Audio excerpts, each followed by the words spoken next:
Welcome to Staying Strong for Marriages, a channel dedicated to helping people walk through marriage, separation, or divorce. Thanks for coming. I want to do some research and share it with y'all about some of the trends in the States primarily, but I think they're pretty reflective of Western culture. So let's get into it. This is from Statista. The source was a Gallup poll. It was a United States poll, March 4th through the 8th in 2016. They polled a little over 1,000 respondents, all of whom were over 18 years old, and what they found out that was that 72% of people thought that divorce is morally acceptable. It's fine. It's okay, 72%. 19% said morally wrong. 7% said depends on the situation, and then 1% and 1% for not a moral issue and no opinion. What about this one? The likelihood of divorce occurring by number of marriages as of 2013. Again, United States poll, daily infographic. So first marriages ending in divorce about 41% of the time. Second marriages 60% of the time. Third marriages 73% of the time. So you see that the risk factor gets higher with each. All right, divorce rates in the United States per 1,000 population. I like this graph for a couple of reasons. One, it gives you some interesting, just like Great Depression here, tough years, end of World War II. It kind of spikes, a lot of divorces. I don't know.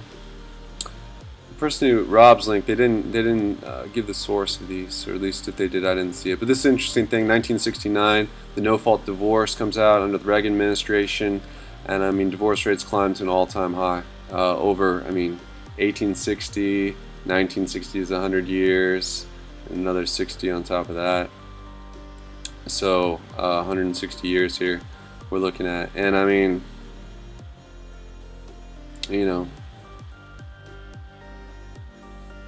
well, there it is.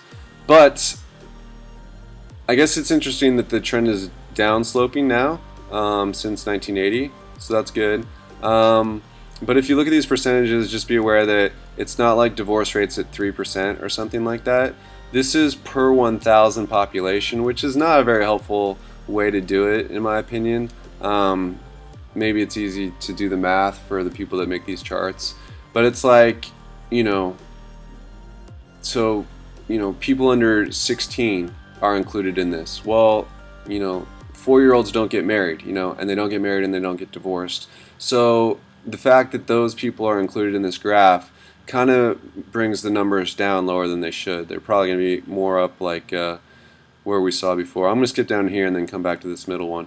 This is interesting. This is more of number of divorces over total marriages. So this puts the number more at 1/2, about 0.5. That's like one divorce for every 2 marriages. So about 50% probability of marriage ending in divorce. And that kind of lines up with this first one. What was this one? If you average all these out, right? 40% plus 60% plus 73. If you kind of average those numbers out, it kind of makes sense. So I'm going to jump back up here because I like this trend line. Here since 1980, you see that the number of marriages, so people have been getting married less. Not a whole lot less. Like this is maybe, what does it say, 10.6,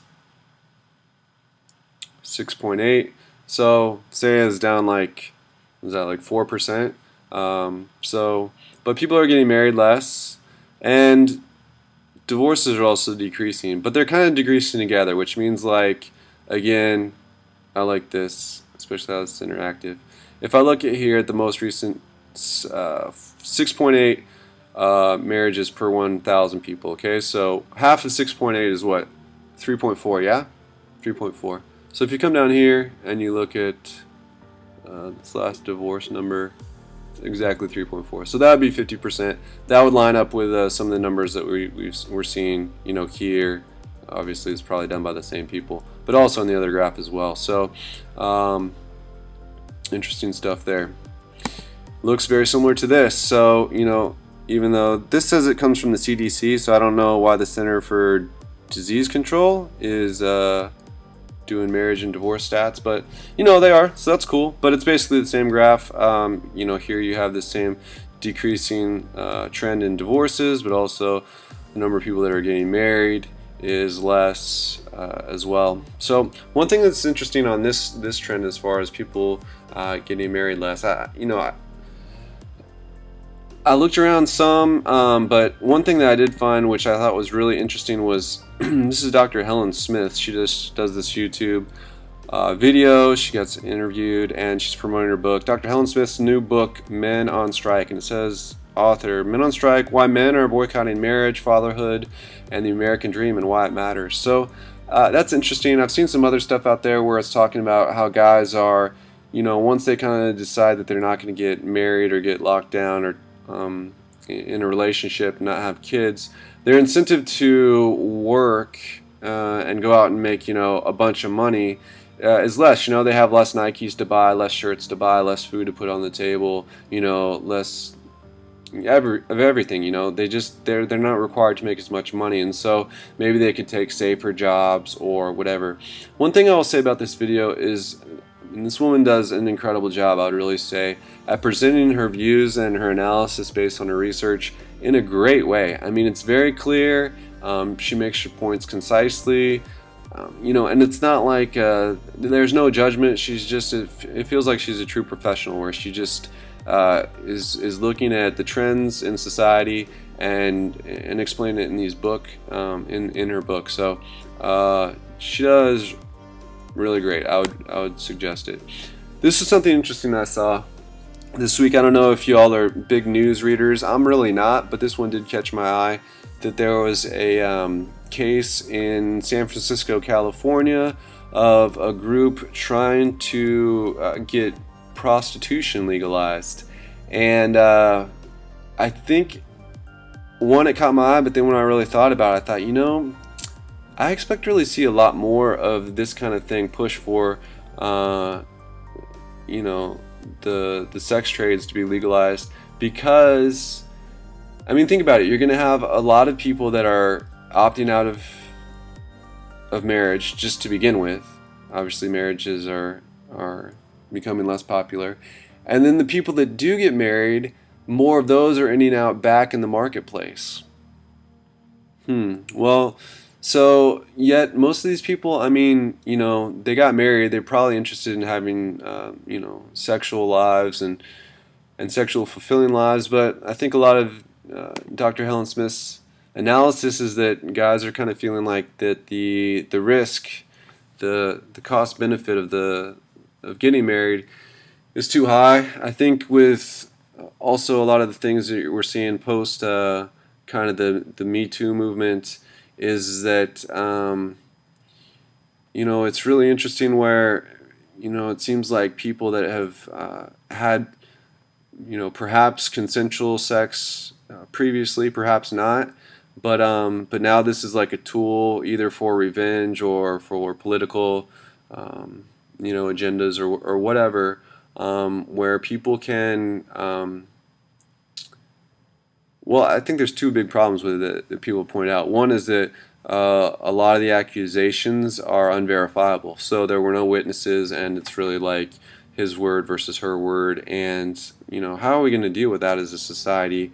Is one, with hookup culture, and buyer's remorse is a term, I guess, if people have consensual sex, but then, someone regrets it, or maybe there's a breakup afterwards, or, who knows, a divorce, an affair. I mean, but it's getting really crazy, it seems, and it seems like people are, I don't know, it's like just having sex with, in the dating pool seems like a more and more risky affair, so maybe people are going to push for some other alternatives. We'll see. Anyway, I didn't know that there was a group advocating for sex workers, but apparently there is. It says the Erotic Service Provider Legal Education and Research Project. We're basically trying to push for the removal of what they say is laws that violate the constitutional rights to sexual privacy, intimate association, and free speech. So they were trying to use a 2003 Supreme Court decision in their favor, and the judge, Jane Rastani, wrote, the duration of a relationship between a prostitute and a client does not suggest an intimate relationship, Further, the commercial nature of the relationship between the prostitute and the client suggests a far less selective relationship than that which previously has been held to constitute an intimate association. So basically, the courts, it says, 3-judge panel unanimously rejected the group's claims, but the group has decided that, according to a spokeswoman for the advocacy group, that it will appeal the decision. So, they're going to continue to fight for this. So the last thing I'll say is that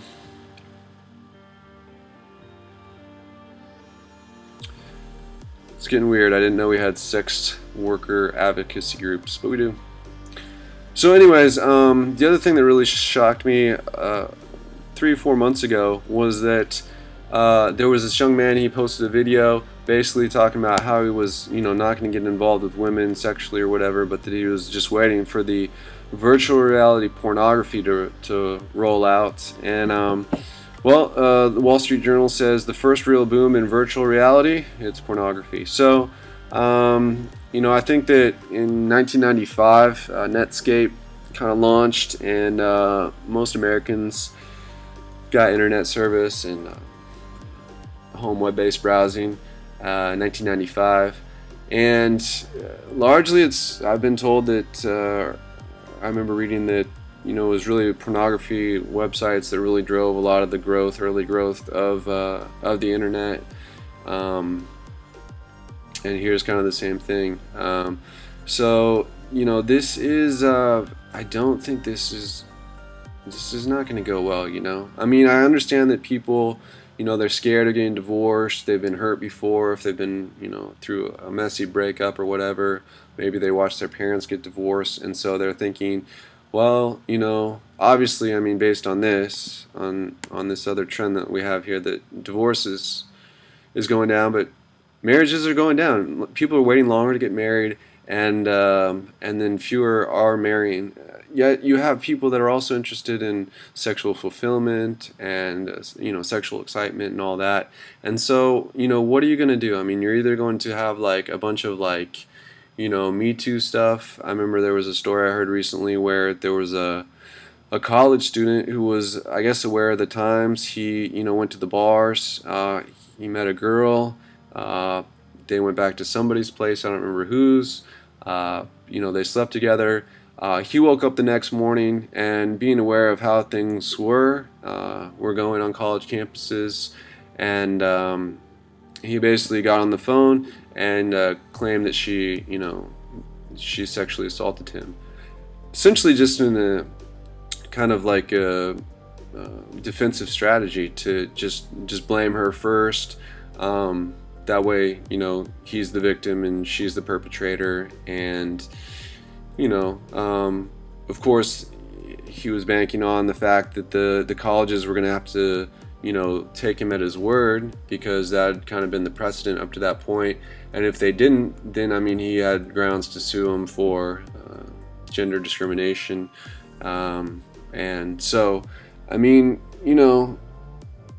if that's how people want to play the game, maybe that's how it's going to be played from here on out. But it looks like a pretty awful way to go. I mean, the impact that probably had on that girl's future, her career. Maybe she was kicked out of school. I don't know. But it's like, these games of what is consent. I was at a university in America just like a year and a half ago, and the big push was like consent. Like everything is okay as long as everyone's agreeing to it.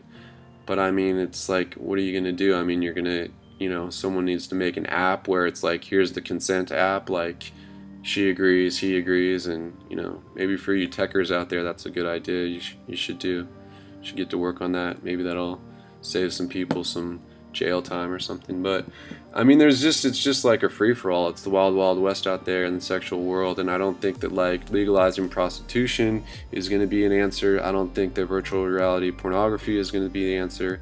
I don't think bailing out of marriage is really going to be what people want.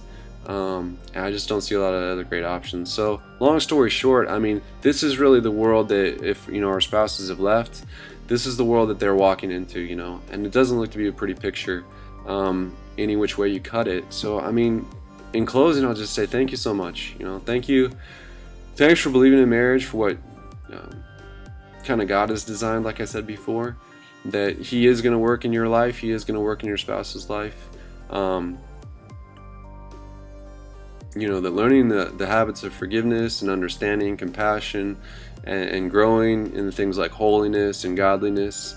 I mean, this is, for me, hands down, the best option given what I'm seeing out there. So anyway, that's what's going on. There's some numbers just in case you hear different things, different reports, different stories, different people saying divorce rates are here, there, wherever. You can say, well, different stats, different graphs come out by different agencies and change over time, but you'll at least have a decent idea that, you could say that divorce rates in the States are somewhere between 41% and 50%, and that that second marriages, 60% divorce rate, 73% divorce rate. Guys aren't totally crazy for opting out of marriage, and some of this other stuff. So I hope you guys are doing well. We'll talk to you next time. Bye.